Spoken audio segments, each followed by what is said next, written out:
look at her track record. She works. She'll put in the time. But most importantly, she'll bring everyone together.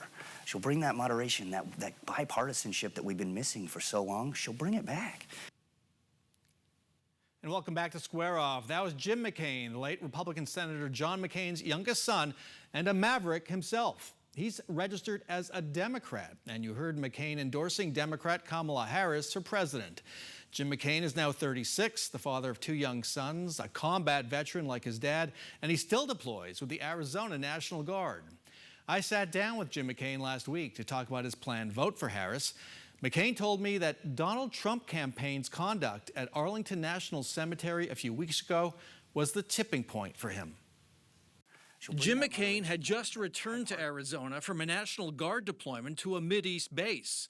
A few months before he arrived at the base, 3 dozen Guard members had been wounded by a drone attack. To be in a place where things like that are happening, and then to come home and, the first week I'm back, this is what I see. What McCain saw was the Donald Trump campaign apparently shooting a video with Gold Star families at Arlington National Cemetery. The fact of the matter is that the United States Army has a rule. You don't politicize Arlington. And the fact that it's a violation.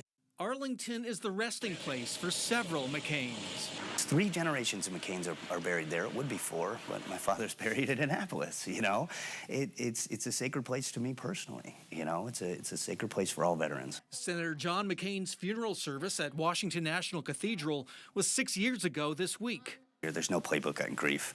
I miss my father every day. If he were alive today, what would the former Republican presidential nominee have said about his Democratic son? Good job, Jimmy. What was that? Good job. Good job, Jimmy. You're saying, of course, your dad would have approved. You forge your own path. Do what you think is right. I mean, those values are still here in America. We just have to get them. And that drone attack at the Tower 22 base where Jim McCain was later deployed killed 3 National Guard soldiers from Georgia and injured 33 from Arizona.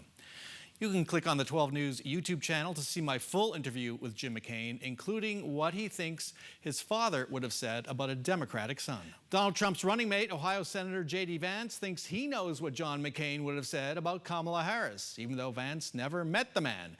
Here's Vance's response to a reporter at a Phoenix rally last week about Jim McCain's endorsement of Harris.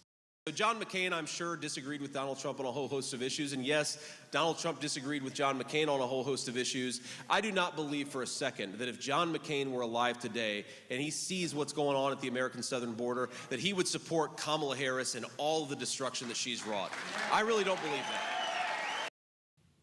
Maybe Donald Trump or Kamala Harris will have more to say about that at their first presidential debate Tuesday evening. You can watch complete coverage starting with the debate at 5 p.m. Tuesday, followed by 12 News political analysis from 8 to 9 p.m.